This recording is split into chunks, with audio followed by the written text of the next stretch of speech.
नमस्कार दोस्तों, मैं हूं निकंज पारिक और आप देख रहे हैं आपका चैनल इंटीरियर दोस्त। तो आज की इस वीडियो में हम बात करेंगे इपॉक्सी ग्राउट के बारे में। जब टाइल लगाते हैं तो टाइल के बीच में जो फिलिंग की जाती है उसमें ग्राउटिंग होती है। ग्राउटिंग में एक इपॉक्सी ग्राउट करके एक प्रोडक्ट होता है, उसके बारे में बात करते हैं।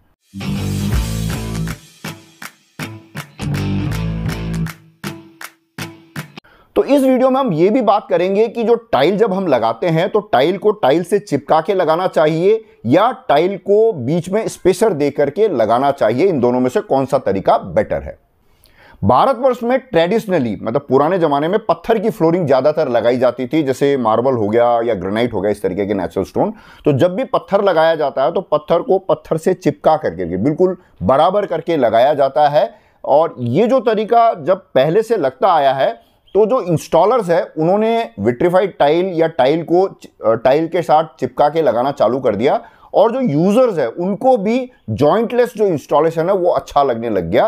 तो मुझे ऐसा लगता है कि चूंकि पहले पत्थर लगते थे इसीलिए भारतवर्ष में जो टाइल लगाई जाती है उसको टाइल से टाइल को चिपका करके ज्यादातर लगाई जाती है। इसमें क्या होता है, जो इंस्टॉलर होता है उसकी थोड़ी मेहनत भी कम होती है। लिया टाइल लगाई, एक टाइल लगाई, टाइल के बराबर में दूसरी टाइल लगा दी, और जो यूजर है उसको भी डेफिनेटली जॉइंटलेस जो फ्लोरिंग होती है वो ज्यादा पसंद आती है। जैसा कि हम बात कर चुके हैं कि विट्रीफाइड टाइल जो लगाई जाती है उसको दो तरीके से लगाया जाता है, टाइल से टाइल चिपका करके और टाइल से टाइल में बीच में स्पेसर दे करके गैप देके जो टाइल लगाई जाती है। तो इसमें से दोनों में से कौन सा बेहतर तरीका है उसके बारे में थोड़ी सी बात करते हैं।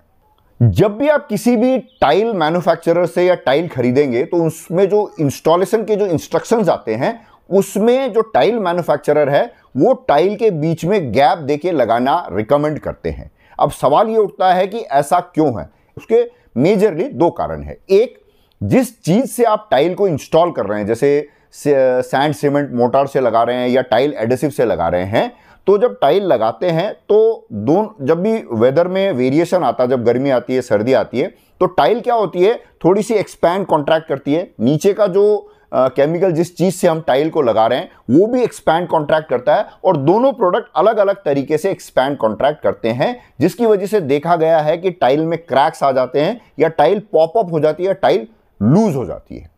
दूसरा कारण जो है, टाइल मैन्युफैक्चरर्स जो टाइल के बीच में गैप देके लगाना जो रिकमेंड करते हैं, उसका एक और कारण यह है कि जब टाइल बन रही होती है तो टाइल का जो शेप होता है उसमें और टाइल का जो फ्लैटनेस है उसमें थोड़ा वेरिएशन आने की संभावना रहती है। जब भी आप देखेंगे किसी भी टाइल मैन्युफैक्चरर्स के स्पेसिफिकेशन में, उसमें भी ±5% या ऐसा कुछ दिया हुआ रहता है लेवल के बारे में और शेप की परफेक्शन के बारे में। तो जब हम टाइल से टाइल चिपका के लगाते हैं और वो जो टाइल में जो थोड़ा 19-20 का जो वेरिएशन रहता है वो या तो टाइल का कोने से कोना मैच नहीं करता कभी कभी, और कभी कभी टाइल ऐसे हल्की सी ऊंची नीची भी हो जाती है। तो ये जो टाइल की मैन्युफैक्चरिंग प्रोसेस की जो लिमिटेशन है उसको ओवरकम करने के लिए भी टाइल से टाइल को चिपका कर लगाना रिकमेंडेड नहीं होता है। यहाँ पे रिकमेंड किया जाता है कि आप स्पेसर्स देके टाइल लगाएं और बीच में जो है ग्राउटिंग करें। अब जब हमने स्पेसर से गैप दे करके टाइल लगा ली तो उसको भरने के लिए जो गैप होता है उसको भरना पड़ेगा। तो उसको भरने के दो तरीके हैं, एक आता है सीमेंट बेस्ड ग्राउट और एक आता है इपॉक्सी ग्राउट। चूंकि इस वीडियो में हम इपॉक्सी ग्राउट के बारे में बात कर रहे हैं तो उसी के बारे में बात करेंगे। इपॉक्सी ग्राउट वो सारी कंपनियां बनाती है जो टाइल एडेसिव बनाती है। जो भी टाइल चिपकाने के लिए जो केमिकल लगता है वो जो भी कंपनी बनाती है वो इपॉक्सी ग्राउट भी बनाती है, जैसे मपाई, लिटिक्रेट, कैराकॉल और एक मैजिक्रेट। मैजिक्रेट का डब्बा मेरे सामने रखा हुआ है, इनका सैंपल मैं अभी इस वीडियो को बनाने के लिए यूज कर रहा हूं। आजकल ये जो कंपनी है मैजिक्रेट, इसके टाइल एडेसिव भी काफी देखने को मिल रहे हैं और ये इपॉक्सी ग्राउट भी है, जिसके बारे में मैं आज आपसे इस वीडियो में बात कर रहा हूं।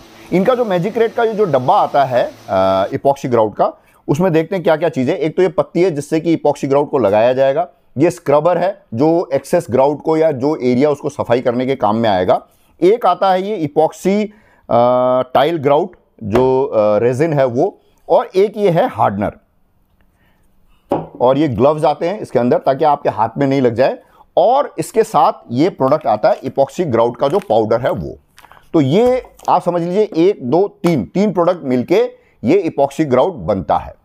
इसको मिक्स करने का तरीका ये है कि ये 2 पार्ट जो है वो इपॉक्सी रेजिन, 1 पार्ट हार्डनर को पहले अच्छे से आप मिक्स कर लीजिए। बढ़िया से, और फिर उसमें आप ये ग्राउट पाउडर ऐड करके एक पेस्ट जैसा बना लीजिए टाइल के बीच में फिल करने के लिए।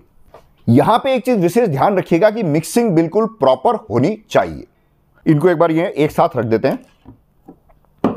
ये जो प्रोडक्ट है, जब आपने इसको मिक्स किया, मिक्स करने के बाद ये ग्रेजुअली हार्ड होता जाएगा क्योंकि हमने इसमें हार्डनर डाला है। तो 120 मिनट का ओपन टाइम है, इसका मतलब ये नहीं है कि हमें इसको 120 मिनट के बाद ही लगाना है। इसको जितना जल्दी से जल्दी लगा लें उतना बढ़िया रहेगा। इसकी पेस्ट की जो होता है ना लचक, जो शुरू में जितनी रहेगी उतनी ग्रेजुअली ये कम होती जाएगी। तो ये इपॉक्सी ग्राउट को 120 मिनट से काफ़ी पहले अगर आप 60 मिनट में या 55 मिनट में लगा देते हैं तो ये बिल्कुल अच्छी तरीके से अंदर तक पेनिट्रेट करेगा और बढ़िया से क्योर होकर के बहुत अच्छी तरीके से सेट हो जाएगा। अब हम बात करते हैं कि इपॉक्सी ग्राउट में क्या एडवांटेज है, इपॉक्सी ग्राउट क्यों लगाना चाहिए। सबसे बड़ी इंपॉर्टेंट बात जो इपॉक्सी ग्राउट की वो है, ये सेल्फ लेवलिंग मटेरियल है। एक बार आपने इसको मतलब प्रॉपर क्योर होने से पहले आपने जितने भी गैप्स है उसमें लगा दिया तो ये अच्छे से लेवल होकर के प्रॉपरली सेट हो जाएगा और अपना लेवल जहां जहां पे भी खाली जगह वहां तक ये पेनिट्रेट करके बढ़िया से सेट हो जाएगा। दूसरी एडवांटेज ये है कि इपॉक्सी ग्राउट को आप कहीं पे भी लगा सकते हैं। आप अपने घरों में लगा सकते हैं, कॉमर्शियल स्पेसेस में लगा सकते हैं, फैक्ट्रीज में लगा सकते हैं, खुली एरिया में लगा सकते हैं, बिल्कुल लाइट यूज जहां पे होने वाला वहां पे लगा सकते हैं, मीडियम स्टैंडर्ड की जो रफ यूजेस होने वाली वहां लगा सकते हैं, और एक्सट्रीम डिफिकल्ट एरियाज में भी आप इपॉक्सी ग्राउट को लगा सकते हैं। कहने का मतलब यह है कि इपॉक्सी ग्राउट को आप कैसी भी जगह पे लगाइए, बहुत शानदार ये काम करता है अगर आपने इसको ढंग से और अच्छी तरीके से लगाया है। तो अगर आपने इपॉक्सी ग्राउट को अच्छे से लगा दिया और ये बिल्कुल प्रॉपरली क्योर हो गया तो ये बहुत शानदार तरीके से काम करता है और ये हार्ड वेयरिंग होता है अपने, मतलब ये बिल्कुल आसानी से हार मारने वाला नहीं है ये प्रोडक्ट एक बार अच्छे से लगने के बाद। दूसरा जो है कि जो इपॉक्सी ग्राउट से आपने जो दो टाइल के बीच में जो जगह को फिल किया है तो वो जो स्पेस बनेगा दो टाइलों के बीच का, वो जो स्पेस है जहां पे इपॉक्सी ग्राउट लगाया गया है वो जो एरिया है वो भी डस्ट प्रूफ बन जाएगा। मतलब डस्ट सेटल नहीं होगा, डस्ट रुकेगा नहीं, मैल वहां पे रुक जाए ऐसा नहीं है कि कोई आपको स्पेशली कोई ब्रश करके उसको साफ करना पड़ेगा। बिल्कुल अगर आपने अच्छे से लेवल कर दिया इपॉक्सी ग्राउट लगा के तो वो डस्ट प्रूफ एरिया बन जाएगा। जैसे आप टाइल की सफाई करेंगे तो वो जो ग्राउटिंग एरिया है, जो ग्राउट करी हुई एरिया, वो भी अपने आप ऑटोमेटिकली साफ हो जाएगी। कहने का मतलब यह है कि वहां पे डस्ट जो है इपॉक्सी ग्राउट वाली जो एरिया वहां पे चिपका हुआ नहीं रहेगा। प्लस ये जो इपॉक्सी ग्राउट है ये आप ऐसी जगह पे भी यूज कर सकते हैं जहां पे पानी या मतलब गीला एरिया है। जैसे सपोज मान लीजिए आप बाथरूम में जहां पे नहाते हैं उस एरिया में आप आराम से लगा सकते हैं। स्विमिंग पूल के अंदर भी इपॉक्सी ग्राउटिंग करके आप जो एरिया है, स्पेसर्स जो दिए गए हैं वो आप सील कर सकते हैं और अच्छे से क्योर होने देने के बाद स्विमिंग पूल के अंदर पानी वाली एरिया, बाथिंग एरिया हो गई या कहीं पे भी जो एरिया जहां पे कुछ गीलापन रहने वाला है वहां पे आप आराम से इपॉक्सी ग्राउट यूज कर सकते हैं। इपॉक्सी ग्राउट जो होता है वो एसिड रेजिस्टेंट और ऑयल रेजिस्टेंट भी है। इसका कहने का मतलब ऐसा है कि कहीं पे भी बिल्कुल जो इंडस्ट्रीज हो गई, फैक्ट्रीज हो गई या गैरेजेस हो गए जहां पे थोड़ा ऑयल तेल गिरता है या ऑयली मतलब स्टेन पड़ने की संभावना है या ऑयल चिपका रह जाने की संभावना है, ऐसी जगह पे या जहां पे थोड़ी एसिड भी काम में ली जाती है, ऐसी एरिया में भी आप आराम से इपॉक्सी ग्राउटिंग कर सकते हैं। ये एसिड रेजिस्टेंट और ऑयल रेजिस्टेंट भी होता है। कोविड ने हमको बहुत अच्छी अच्छी चीजें सिखाई, जूम मीटिंग वगैरह ये सारी चीजें तो सिखाई। इसके अलावा हमको हाइजीन के प्रति थोड़ा और ज्यादा जागरूक कर दिया है। तो जब हम डिसइंफेक्ट करते हैं एरिया को तो इपॉक्सी ग्राउट लगी हुई जो एरिया है, एक तो जो डिसइंफेक्टेंट है उससे ज्यादा रिएक्ट नहीं करती, और वो जो एरिया है जहां पे आपने इपॉक्सी ग्राउट करा है वो एरिया एंटी फंगल और एंटी बैक्टीरियल हो जाता है। वहां पे कोई बैक्टीरिया जर्मिनेट नहीं होती, कोई फंगस वायरस वगैरह भी उस एरिया में जर्मिनेट नहीं होता। मतलब मेरा कहने का मतलब टाइल के बीच वाला जो एरिया होता है ना वो बड़ा सेंसिटिव एरिया होता है, वहां पे कोई भी बैक्टीरिया वगैरह जर्मिनेट होने की रिस्क रहती है। यहां पे एक मैं बीच में बात बता देता हूं कि कभी कभी देखा गया कि आपकी जो बाथरूम की दीवार है उसमें सीपेज आती है। तो आप एक बार देखिएगा कि जिस भी दीवार बाथरूम की दीवार में सीपेज आ रही है तो वहां पे जो टाइल के बीच में जो गैप है, जॉइंट्स है, उसमें इपॉक्सी ग्राउट भरा हुआ है या नहीं भरा हुआ है। अगर नहीं भरा हुआ है तो एक बार आप बिल्कुल उसको क्लीन करा के अच्छे से इपॉक्सी ग्राउट भर के देखिए, हो सकता है कि वो जो सीपेज की प्रॉब्लम है वो आपकी रिजॉल्व हो जाए। एक और विशेषता है इपॉक्सी ग्राउट की कि ये एक बार लगने के बाद डिसकलर नहीं होता, मतलब कलर मतलब फीका पड़ जाए, अजीब सा कलर हो जाए, ऐसा नॉर्मली इपॉक्सी ग्राउट नहीं होता है। चूंकि मैं मैजिक्रेट के इपॉक्सी ग्राउट को यूज कर रहा हूं आपको एक्सप्लेन करने के लिए, तो ये जो कंपनी है ये टाइल को चिपकाने के लिए या इसको टाइल एडेसिव्स वगैरह, इससे रिलेटेड जितनी भी टाइल को चिपकाना लगाना का जो काफ़ी सारे केमिकल्स की रिक्वायरमेंट होती है, तो ये कंपनी करीब करीब सारे तरीके के केमिकल्स भी बनाती है। उसके साथ साथ ये जो कलर की बात की मैंने इपॉक्सी ग्राउट की, तो ये जो कंपनी है इनके पास 40 से ज़्यादा शेड्स है। मैं दिखाता हूँ आपको, देखो ये शेड कार्ड है, मैं वीडियो भी डाल दूंगा इसके बी रोल में। ये इतने सारे शेड्स है, तो आप जो टाइल लगा रहे हैं, जिस भी कलर की आप टाइल लगा रहे हैं, उससे नियरेस्ट मैच करता हुआ कलर आप क्रिएट कर सकते हैं ग्राउट में। ये कलर आप ऐड कर दीजिए, तो वो जो टाइल आपने लगाई है उससे बिल्कुल मतलब नजदीक से मैच करता हुआ कलर आप डेवलप कर सकते हैं। या आप चाहें तो कॉन्ट्रास्ट भी ऐड कर सकते हैं, बिल्कुल जैसे क्रीम कलर की टाइल लगाई और आपने ब्राउन कलर का या और कोई डार्क कलर का ग्राउटिंग करना चाहे तो वो भी कर सकते हैं। एक और मजेदार चीज है इनके पास एक ये ग्लिटर भी आता है। तो जब आप ये इपॉक्सी ग्राउट बना रहे हैं, जब आपने रेजिन हार्डनर मिक्स किया, फिर ये जो आपने इपॉक्सी ग्राउट का जो पाउडर डाला, उसके बाद जब कलर जो आप उसको मैच या कॉन्ट्रास्ट करना चाहें वो ऐड करके और ये ग्लिटर भी ऐड कर देते हैं, तो जो बीच की जो लाइन है वो थोड़ी सी ऐसे चमकती हुई सुंदर सी क्रिएटिव, आप ना जो भी आप डिजाइनर आपका है या आप खुद कुछ डिजाइन के साथ प्ले करना चाहें तो ये ग्लिटर भी ऐड कर सकते हैं। एक कलर ऑप्शन इनके पास है और एक एडिशनल जो है वो ग्लिटर भी आप इनसे ले सकते हैं मैजिक्रेट से, और बहुत सुंदर सुंदर डिजाइन आप बना सकते हैं।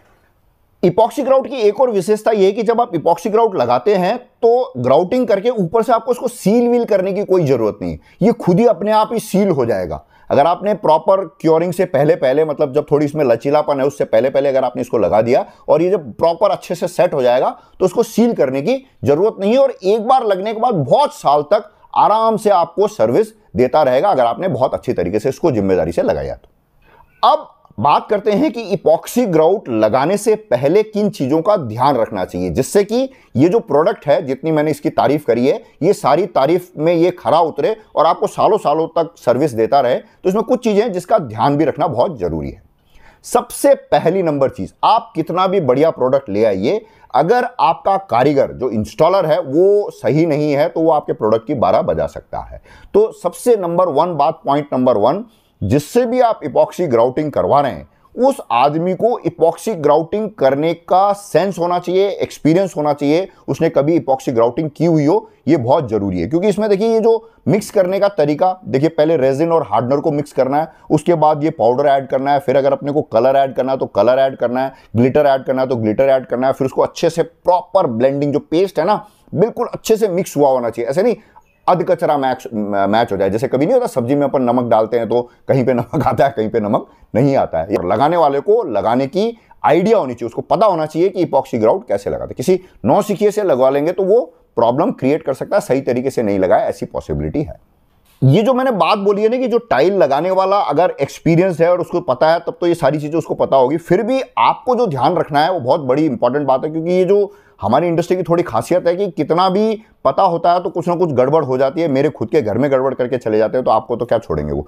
तो जो 2 टाइल के बीच में जो गैप है, वो जहां पे भी आपको इपॉक्सी ग्राउटिंग करनी है वो जगह बिल्कुल अच्छे से सफाई करना बहुत जरूरी है। ऐसा नहीं हो कि टाइल के बीच में कुछ लूज पार्टिकल्स रह जाए, कोई सैंड डस्ट कुछ वगैरह रह जाए, उसको बिल्कुल अच्छे से क्लीनिंग करके और बढ़िया से साफ करके फिर ही इपॉक्सी ग्राउट लगवाना चाहिए। तो यहां पे एक मैं बता दूं कि पहले क्लीनिंग करा लीजिएगा अच्छे से, फिर उसके बाद ये ग्राउट का मिक्स बनाए। ऐसा नहीं हो कि इधर तो एक मिस्त्री ग्राउट का मिक्सचर बना रहा है, उधर कोई दूसरा आदमी सफाई कर रहा है, फिर उसको बोला रहे जल्दी कर, फिर उसने जल्दी सफाई कर दी और कहीं पे कुछ छोड़ दिया तो दिक्कत हो सकती है। मतलब इपॉक्सी ग्राउट उतने अच्छे से आपको सर्विस नहीं दे पाएगा जितना हम इससे उम्मीद करते हैं। तीसरी इंपॉर्टेंट चीज ये है कि जब आप इपॉक्सी ग्राउट लगा रहे हैं तो लगाते समय क्या होगा कि इधर उधर थोड़ा एक्स्ट्रा ग्राउट रह जाएगा, तो उसको भी आप अच्छे से लगने के बाद साफ कर दें तो ज्यादा बेटर है। लेकिन यहां पे मतलब कंपनी का फायदा है, मतलब मेरा सजेशन तो ये है कि उसको आप बढ़िया से अच्छे से साफ कर दें, नहीं तो क्या होगा कि बाद में उसको हटाने में थोड़ी तकलीफ आएगी और थोड़ा उसकी कुछ जो होते हैं ना इपॉक्सी की चमक वगैरह दिखेगी बाद में, वो थोड़ी खराब दिख सकती है। लेकिन मैजिक्रेट कंपनी का एक क्लीन प्रो करके एक प्रोडक्ट आता है जो इस इपॉक्सी ग्राउट लगने के बाद जो एक्सेस ग्राउट इधर उधर रह जाता है उसको साफ करने के लिए वो प्रोडक्ट भी आप यूज कर सकते हैं। लेकिन क्यों यूज करें, आप जब लगा रहा है बंदा उस समय प्रॉपरली अच्छे से जो एक्सेस ग्राउटिंग इधर उधर लगी है उसको साफ कर दे तो ज्यादा बढ़िया रहेगा।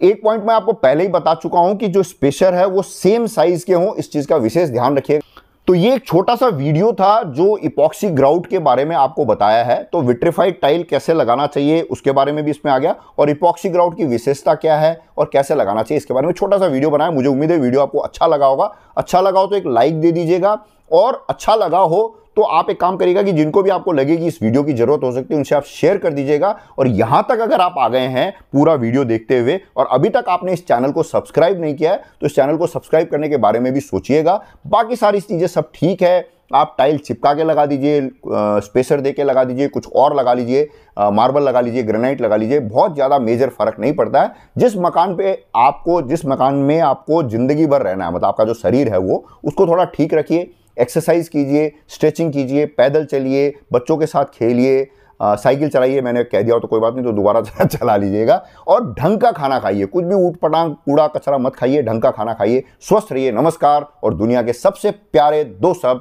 आप बोल दीजिए, मैं बोल देता हूं, जय हिंद।